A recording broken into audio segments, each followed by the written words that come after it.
Jamaah rahimakumullah,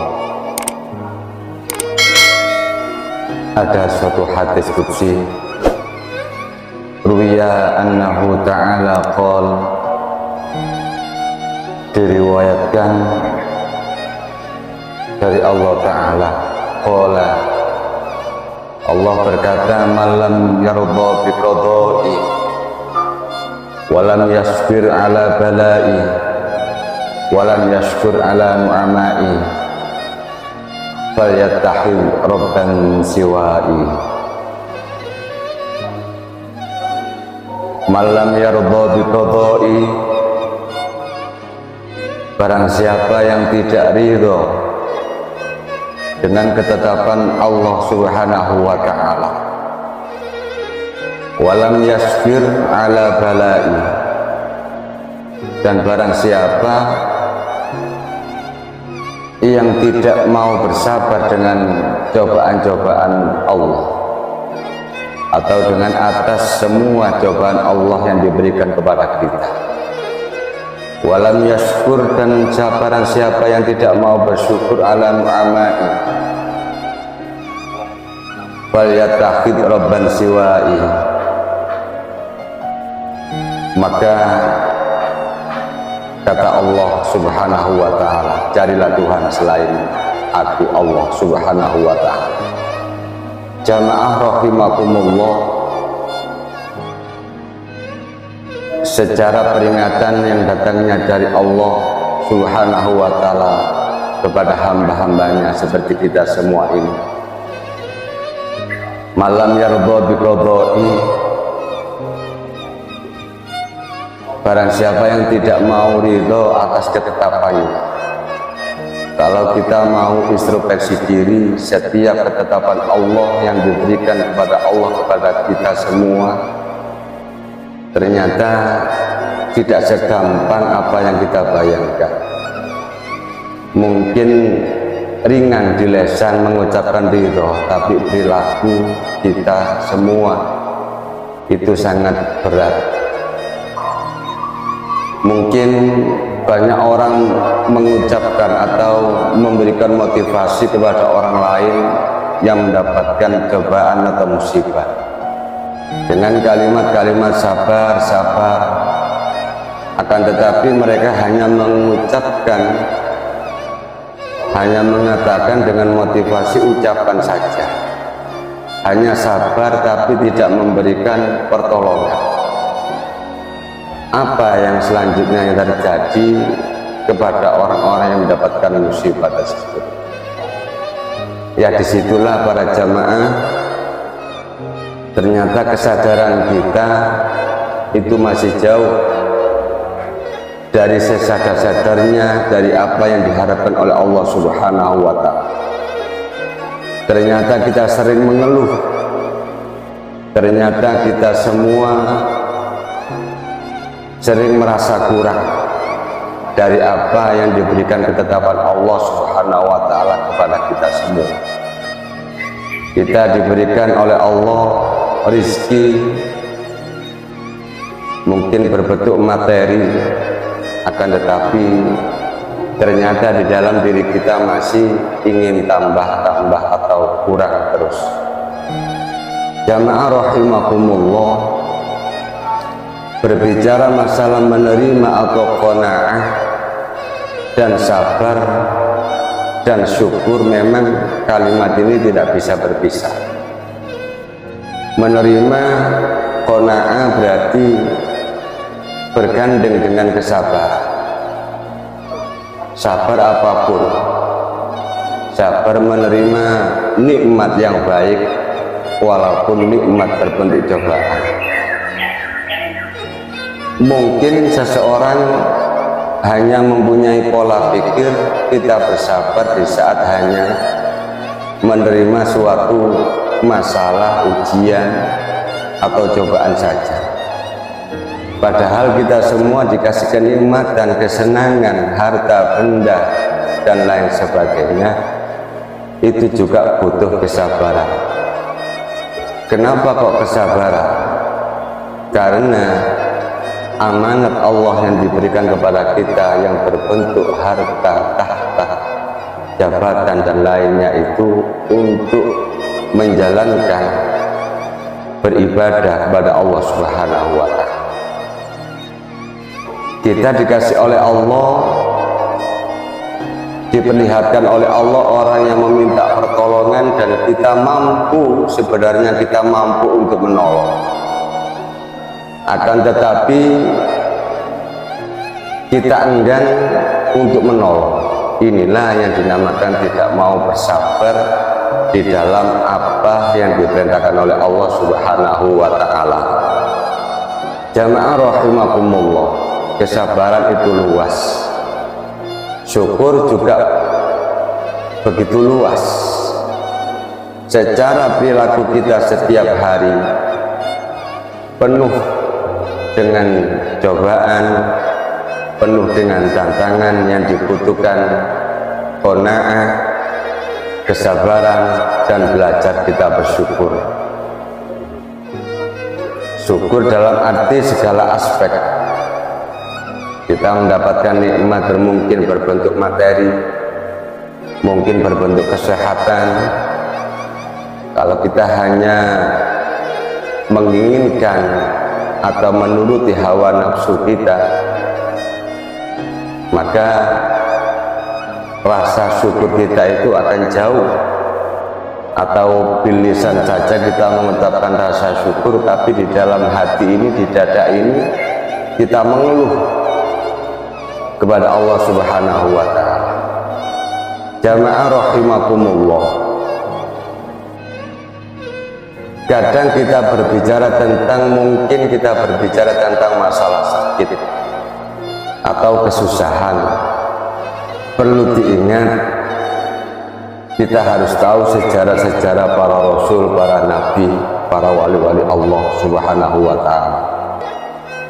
Supaya apa? Kita harus mengetahui dan memahami sejarah-sejarah para rasul, para nabi tersebut, supaya kita sebagai hamba-hamba Allah, umat-umat Rasul Shallallahu Alaihi Wasallam, bisa hati ini merasakan qanaah, bersabar atau bersyukur. Masalah sakit, masalah susah, Nabi Ayub pun juga sakit, susah. Bicara tentang masalah keluarga, kerutan keluarga, Nabi Nuh pun punya istri durhaka dan anaknya pun juga durhaka. Bicara masalah rezeki, mungkin kekurangan, Rasulullah Shallallahu Alaihi Wasallam pun sulitnya bukan main masalah rezeki. Bagaimana sulitnya Nabi Ayub, bagaimana sulitnya Nabi Nuh, bagaimana sulitnya Nabi Musa di waktu itu. Di dalam cerita-cerita atau kisah-kisah para rasul, para nabi, Allah sebenarnya ingin memberikan suatu peringatan, suatu supaya kita semua ini bisa mengingat, menjadikan contoh mereka, bahwa kalau kita mau mendekatkan diri betul-betul kepada Allah, bertawakal kepada Allah, bertaqarrub, mendekatkan diri kepada Allah, ternyata beliau para rasul, para nabi yang diuji oleh Allah Subhanahu wa Ta'ala juga mengalami sakit, kesulitan, susah, tapi mereka tetap mendekatkan diri kepada Allah Subhanahu wa Ta'ala. Jamaah rahimakumullah, jadi makna sesungguhnya kita hidup ini di alam dunia ini jangan sampai lupa dengan konteks tujuan, termasuk yang pernah saya sampaikan, wa ma khalaqtul jinna wal insa illa liya'budun. Konsepnya jangan sampai lupa hamba Allah hanya tujuannya illa liya'budun, menyembah kepada Allah Subhanahu wa Ta'ala dalam segala aspek. Ketika sakit pun ibadah, diniati ibadah. ketika hati atau kondisi sedang morat-marit itu pun tetap diniati ibadah karena Allah, maka menjadi ibadah, semua itu akan indah menjadi ibadah. Tujuannya kita semua mencari ridho Allah Subhanahu wa Ta'ala. Jangan sampai kita pahami bahwa yang namanya ibadah itu hanya sekedar mungkin sholat tahajud, witir duha, dan lain-lain. Tidak itu saja para jamaah. Justru malah ada ibadah yang paling tinggi. Bukan ibadah masalah membaca Quran apalagi jihad, bukan. Melainkan ibadah yang paling tinggi, yaitu ibadah ridho, menerima takdir apa yang diberikan oleh Allah Subhanahu wa Ta'ala. Kita belajar menerima takdir dari Allah, yarda biqadaihi. Kita menerima ketetapan yang datangnya dari Allah, mungkin secara teori, mungkin secara lesan sangat ringan, tapi secara praktek perilaku sangat sulit jamaah. Tapi kita dihidupkan oleh Allah dengan semaksimal mungkin. Kita terus belajar menuju kebaikan, terus sampai nyawa kita diambil oleh Allah Subhanahu wa Ta'ala.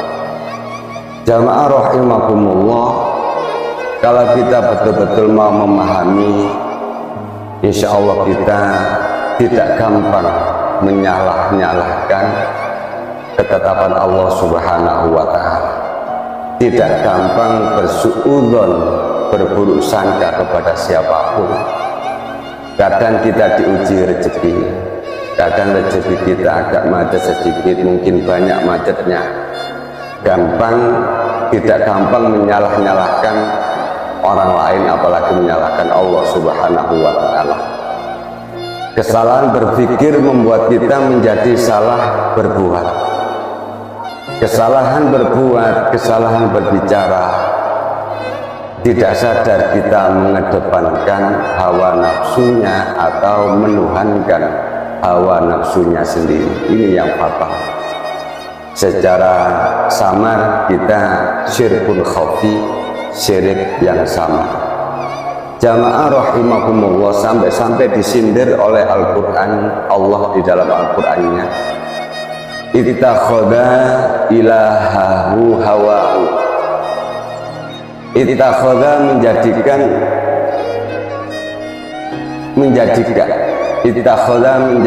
ilahahu Tuhannya, hawahu, hawa nafsunya dijadikan sebagai Tuhan. Jangan sampai hawa nafsu kita ini menjadi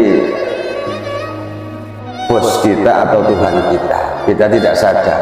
Terkadang kita punya penyakit, kalau tidak ada saya, kalau tidak ada kekuatan saya, kalau tidak ada harta saya, mungkin tidak akan terjadi. Inilah yang menjadikan nafsu-nafsu yang menjadikan Tuhan dirinya sendiri, ya tanpa disadari kita menuju syirkul khafi, syirik yang sama.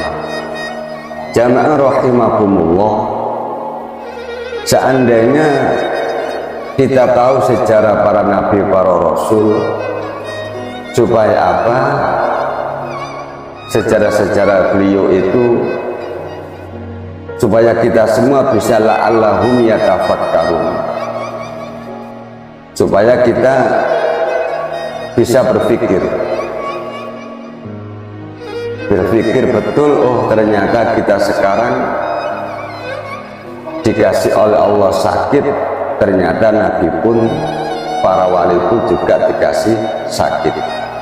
Oh ternyata kita masih dikasih kesusahan, mungkin secara rezeki, materi dan sebagainya. Ternyata kekasih-kekasih Allah pun, wali-wali Allah pun juga dikasih sakit atau dalam kesusahan.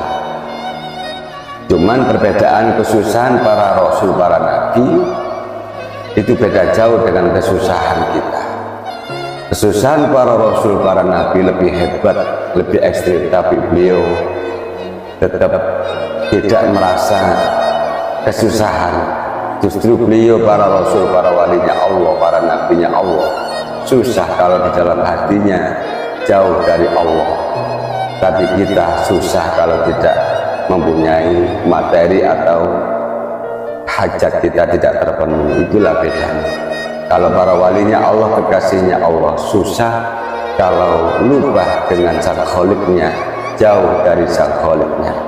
Jamaah rahimakumullah, mudah-mudahan kita semua terus dituntun menuju hidayah oleh Allah atau barokah Allah subhanahu wa ta'ala, atau diberikan barokah oleh Allah subhanahu wa ta'ala. Puncak dari tujuan kita dihidupkan supaya menjadi hamba-hamba Allah yang sesungguh-sungguhnya sebagai hamba yang mengabdi kepada Allah subhanahu wa ta'ala.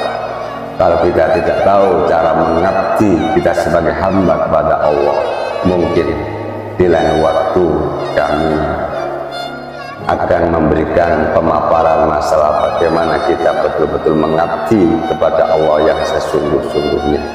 Jamaah rahimakumullah, jangan sampai lupa like, subscribe, komen